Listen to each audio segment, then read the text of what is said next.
guys, welcome back to Succulents in the City. Thank you so much for spending your time with me. Today's superstar is Echeveria Neon Breakers.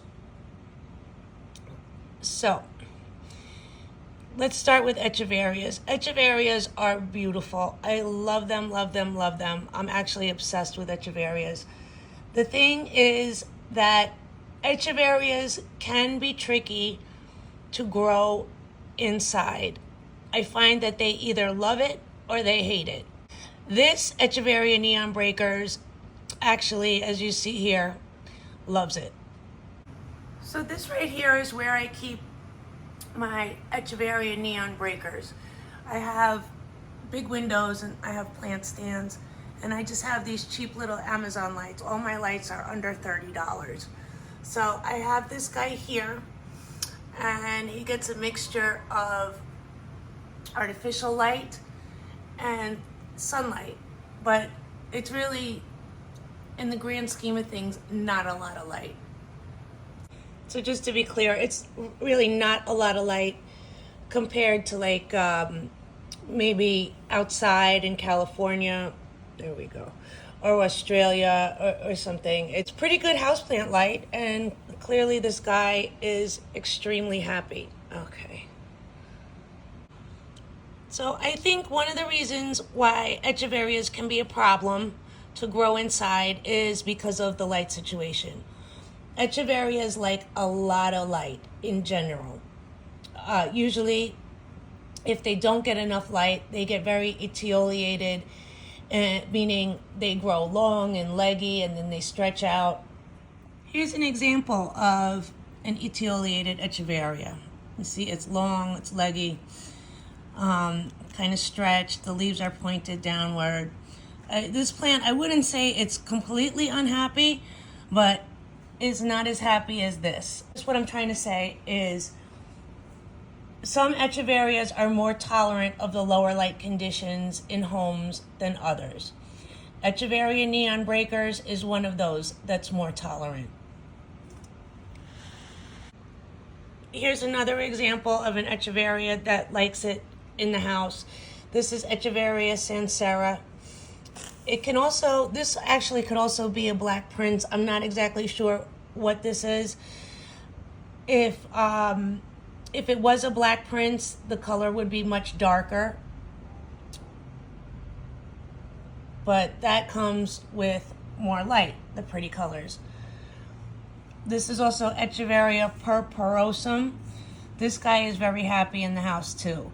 So it's just really hit or miss which guys are happy here, which Echeverias are happy in the house. So I want you to be realistic when you get Echeverias.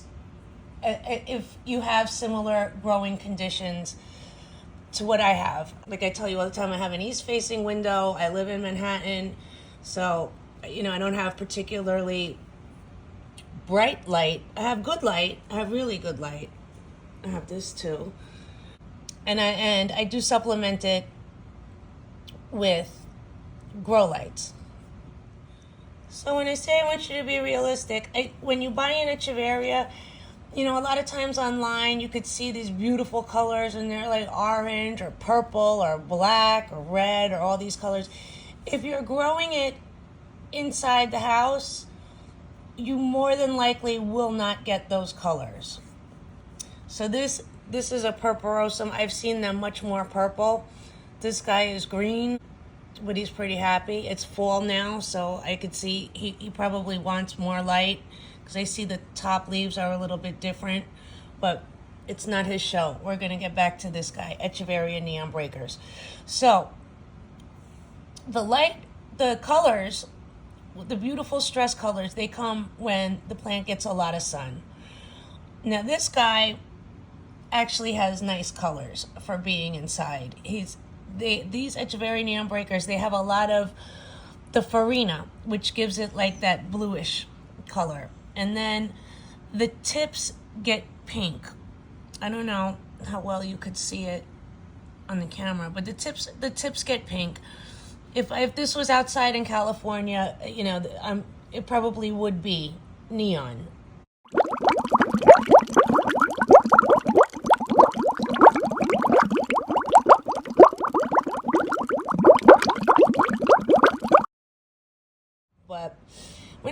inside in Manhattan. So it is like this gorgeous blue with some pale pink tips. When you buy an Echeveria and you have conditions like me, I want you to realize you may need to have lights. You more than likely will need growing lights. This guy, as I said and showed you, is supplemented with growing lights.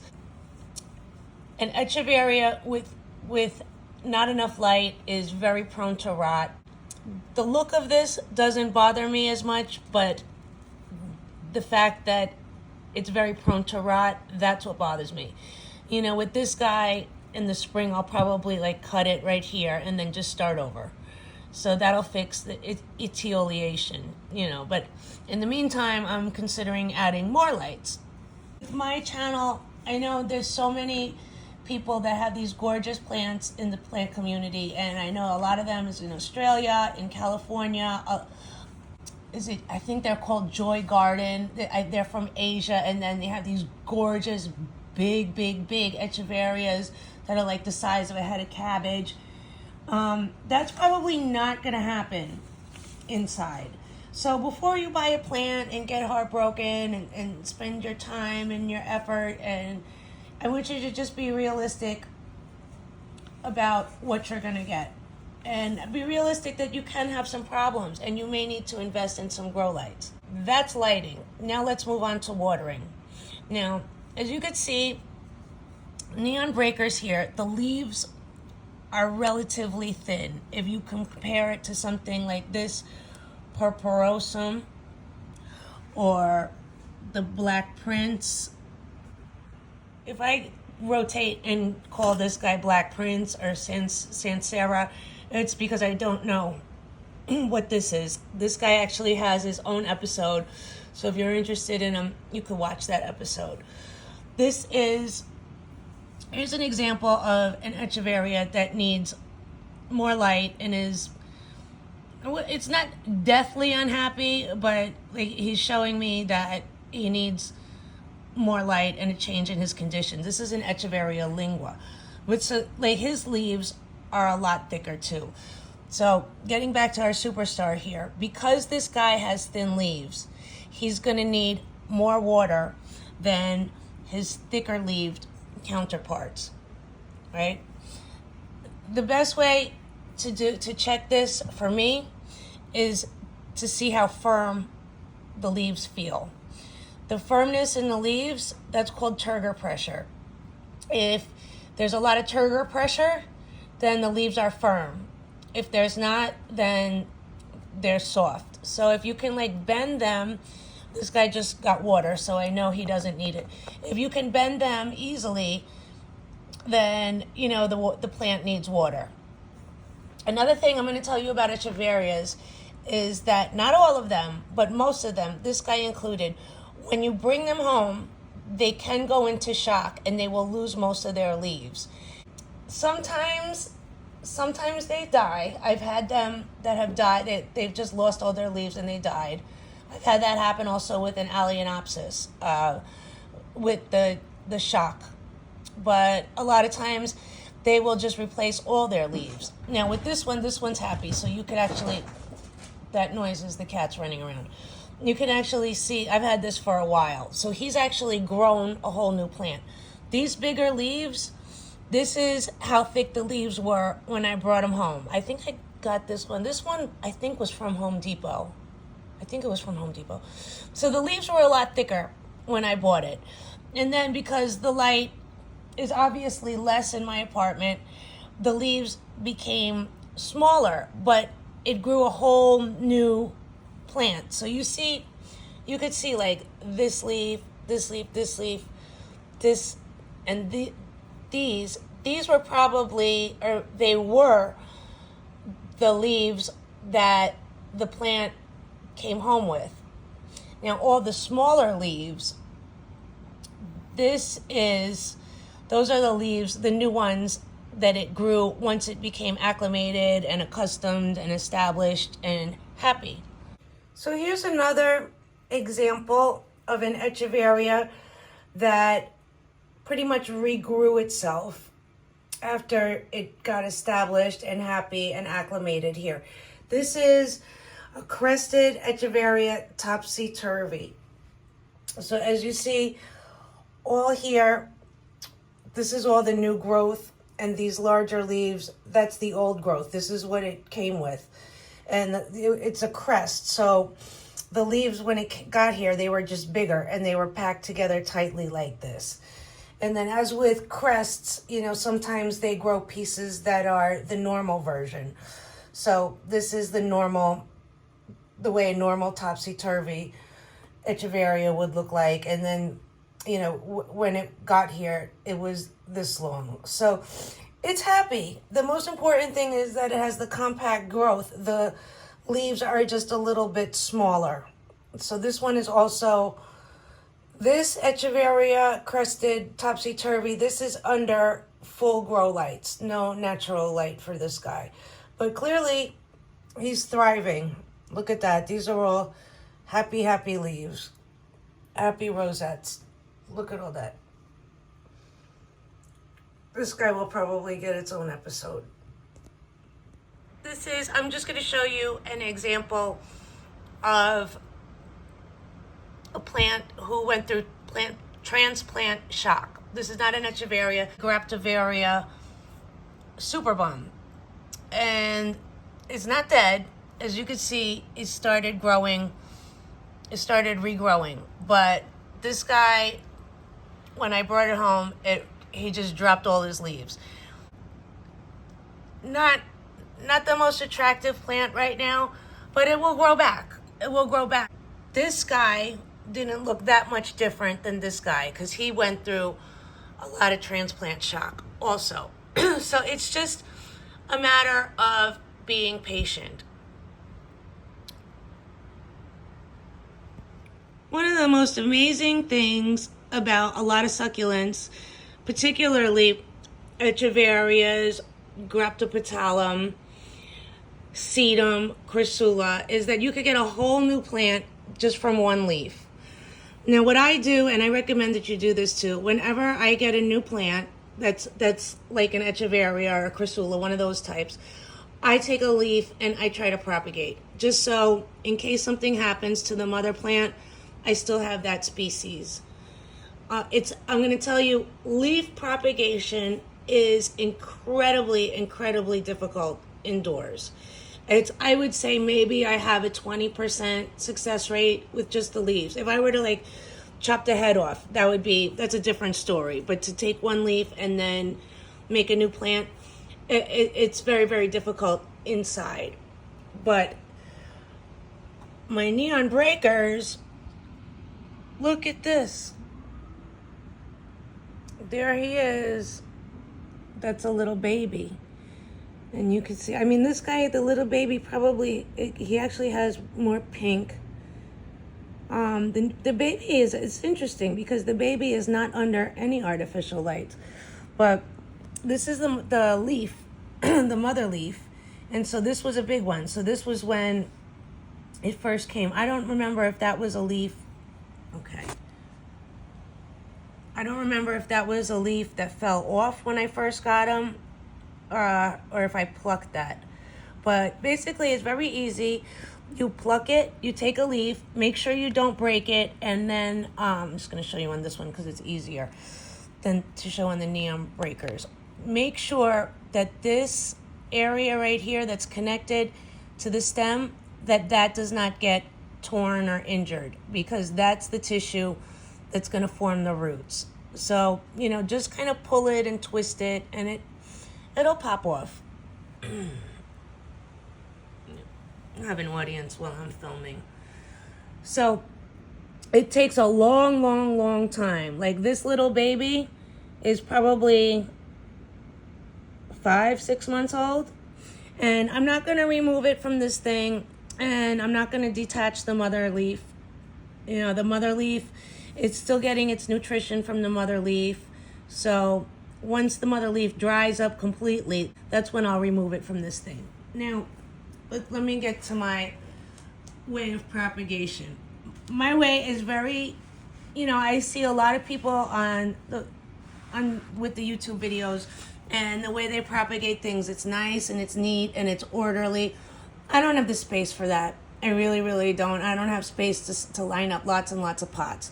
So what I do, I go through 2 stages. So first, this is stage 1. And I have my wonderful delivery container, the lid, right? So stage 1 is basically I just pluck off leaves. And I leave them there. So a lot of times the leaves will dry up like this. But sometimes you'll get lucky and the leaf will start growing roots. So, can you see that? I don't know why it's not focusing. Okay, there we go. So when the leaf starts growing roots, then I transfer it into this. I'm doing this through the camera. It's making me a little dizzy. And then hopefully it will eventually grow something like this. It doesn't happen all the time. There is a lot of emotional ups and downs with leaf propagation. Sometimes you see a leaf that grows roots and you get excited, but it never grows a baby. Sometimes a leaf grows a baby, but it never grows roots. You know, it's really a bunch of things that can happen. Oh, here's another one. This leaf, I'm actually very excited about this leaf and the last leaf. These are, if I'm not mistaken, cotyledon pendens. And from what I understand and what I've read on the internet, it's very, very difficult to get a leaf propagation from a cotyledon. So, you know, that's not to say that I have a leaf propagation yet, because this is just a leaf with roots. There's no baby yet. You know, nothing's going on. But wait a minute. Is this one? Oh. Look at that. So I think, wow, I guess this is a rare case. I know on Reddit, I read this whole discussion and people were saying that you really can't get a cotyledon out of leaf propagations. So anyway, let me get back to my general propagation thing. So I take my leaves, you know, very carefully. This is from an Echeveria. You know, I make sure it's not broken, and then I just put it in this tray here in the top. Now, sometimes, as I said, sometimes they dry up, and nothing much happens. That happens a lot. But sometimes they start growing roots, and sometimes they have babies.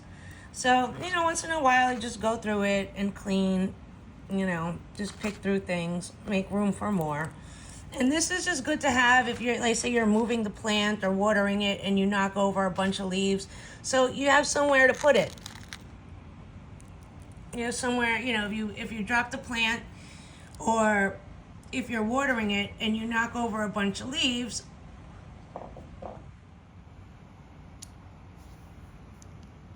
look, so I got another one. This, I think, is also a cotyledon pendens. Why do I have so many cotyledon pendens leaves? Because I ordered one, and when it was shipped to me, it lost a lot of leaves. So instead of just throwing them out, I just put them in my little tray here and said, all right, it says online that you guys can propagate like this, so let's see what happens. So I have, well, we saw one that has a baby, this one, and then there's a few that has leaves. Now, more often than not, you're going to get a bunch of these things. These will never root. These are garbage. So just go through this once in a while. But what I like about this is that you just don't go crazy. If you're watering the plant or you move it or it falls and a lot of leaves fall down, you just pick them up and you put them here. And if they want to root, they root. And so now, once they have roots, this right here, this is another delivery container. It's got no holes on the bottom. It's filled with cocoa peat. Why cocoa peat? Because cocoa peat holds on to water better than the succulent mix, right? This is actually an African violet leaf. Let's see what happens there. So once I see roots, I transfer them into this. And then I mist this several times a week. You know, I don't thoroughly water it. I just mist it several times a week. You don't want to water it because then these guys will rot. But if you're lucky, you're going to get something like this little baby neon breakers. You know, What I noticed also about Echeveria leaf propagations is that they, like, when they come, they grow in like twins. So you get like two rosettes, and one faces one way and one faces the other way. So soon, when the mother leaf dies, this guy's going to get his own pot. Whenever I walk by the area that this is in, I just missed it. Why do I do this so sloppy? Because I really don't have the space, and it's a lot of space and a lot of time to start planting individual leaves. Not to mention, you go through a lot of soil, and most of them die anyway. So I just find, it's survival of the fittest. Whoever wants to grow starts growing, and then once they start growing, they get a chance. So that sums it up. We did lighting, transplant, shock, watering, and propagation of this wonderful, easy plant. This is one of the easier Echeverias. This beautiful, wonderful, fabulous Echeveria neon breakers. I love this plant so much. Go out and get one. Thank you so much for watching. Any questions, or if you have any suggestions of a plant that I should do an episode on, please leave it in the comments. I'd love to hear from you. Thank you. See you on the next one.